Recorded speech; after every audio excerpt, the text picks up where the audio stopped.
video. Today I've got a weight and height data. I am going to go ahead and calculate body mass index and see if we can analyze that data and derive any meaningful conclusions from it. The BMI, body mass index formulation, is pretty straightforward. Weight over height squared. Notice the height is in meters for this formula, so I'm just going to convert this height into meters. It's not as simple as writing the header as in meters.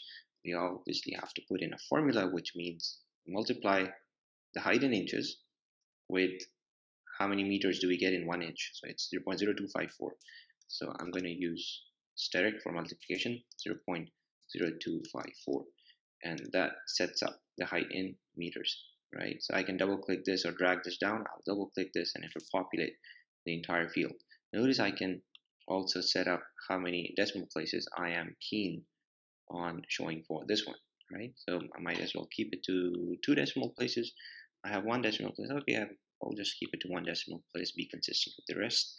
And then BMI, right? Notice formula for BMI is weight kilograms divided by height in meters times height in meters, right? So I'm going to click it again, but I'm going to be careful and put these brackets here just to make sure that you multiply these two first and then do a ratio or divide the weight by their product. And this gives me my BMI, okay? And then I can always double click and it will populate for the entire data set. Now, how many entries do we really have? Command Shift down arrow key or Control Shift down arrow key, and it'll select all the data that we have in this column. And I can see there are 69 values here. Average is 21, right? So I can see that. And I have the average listed here. The formula for average is also straightforward. Average and the range, which is G3 to G71, right? So this gives me my average. But what I'm more interested in is in categorizing these BMI scores that I have for these 69 people, right? These 69 students. So I want to categorize these BMI scores into what's conventionally the categorization for them. If your score is below 18.5, you're underweight. Between 18.5 to 24.9, you're healthy. 25 to 29.9 is overweight, and above 30 is obesity. So you're obese, right? So that's the categorization that's commonly understood. But is there a way I can go ahead and classify each score and in fact have a count of that score, right? So it helps me visualize it better. And there could be many ways to do it, but one way to do it is to use what's called the equals to, I'm going to say, count ifs function, okay? The count ifs function wants you to specify a criteria, range, and then the criteria. So you specify the range. We know our range is G3 to G71, but I will go ahead, click this, Command Shift, Control Shift, down key, and this gives me my range. Notice G3 to G71. Once I've done this, I put a comma and then I specify the criteria. What is my criteria? My criteria is below 18.5, right, for the underweight category. So in inverted commas, less than 18.5. And that settles my criteria, less than 18.5, right? And I'll close the bracket, hit enter, gives me 21 people in this range are less than 18.5 BMIs. So that is the underweight category. I can do the same for all 4 of them. And let me start with the obese category. So I might as well do count ifs one more time and specify my range again. Again, Control Shift down key, or if you're using a Mac, Command Shift down key. I'll select my range, comma, this time it's greater than 30. So that gives my obese range, right?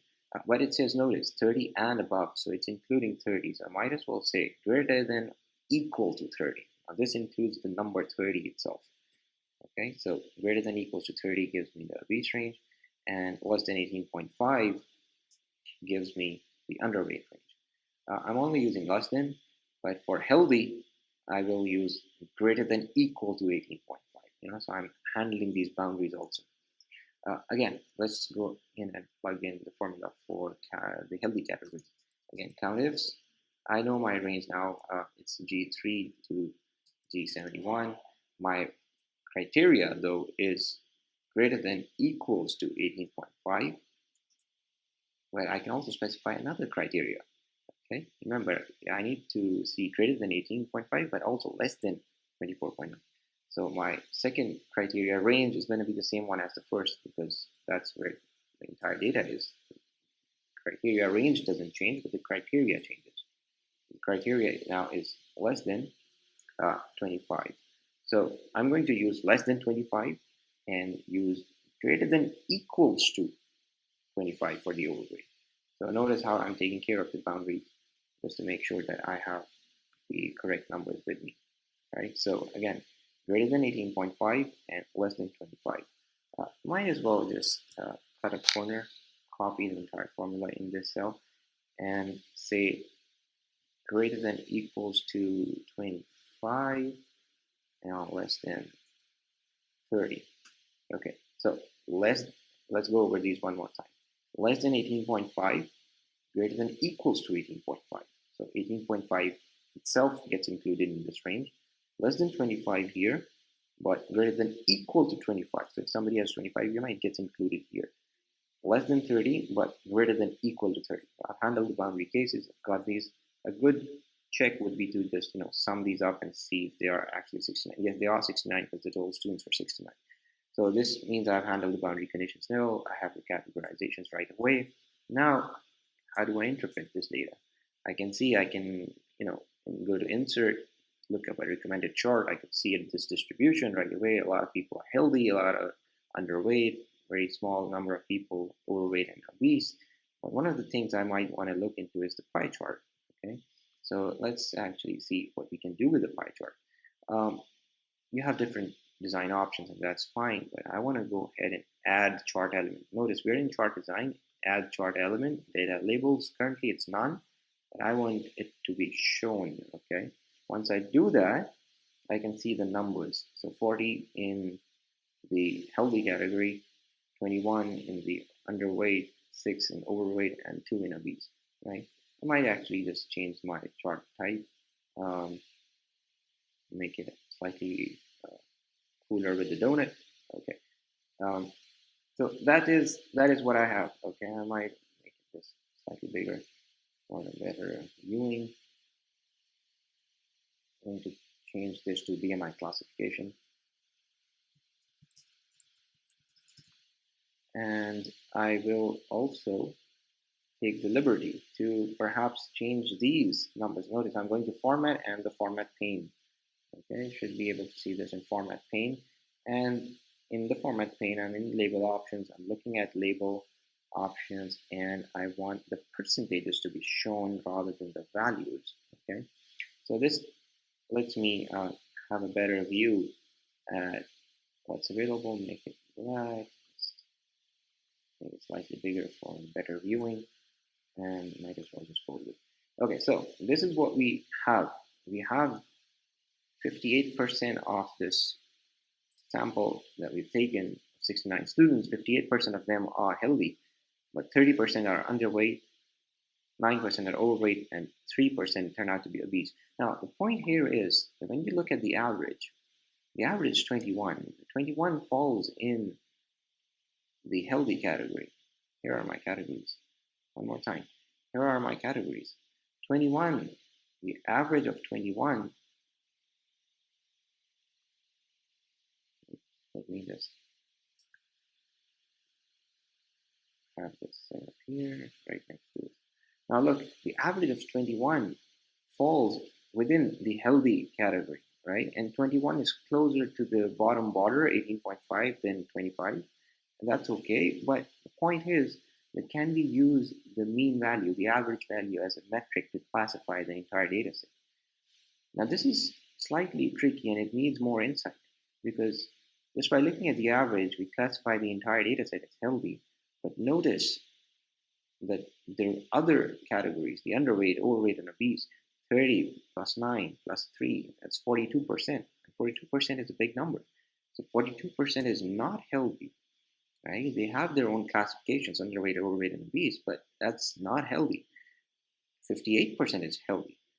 But if you just look at the average alone, it might look as if you're looking at a data set BMIs that are representing a healthy set of students. but this is an alarming number of 42%. That's not healthy out there. So this this is important to recognize that visualizations often, and especially percentages, help us see a better picture, a bigger picture perhaps, to basically make conclusions or derive insights from the data, and which can eventually translate into policies. Now, one good example, a recent example of this is, and since malnutrition is a problem, food poverty is a problem, food security is a problem, we've seen one of the policies has come in very recently where, and this is in Punjab province, where three southern Punjab districts, the schools in three southern Punjab districts will get a pack of milk daily, right, from the government. And this is to address the nutritional deficit in students, right? So, but that is children in classes 1 to 5. We are looking at a freshman class, which too seems to have a problem. So, but then we do not have the numbers for these freshman classes or university classes, right? And then it varies from private universities to public universities.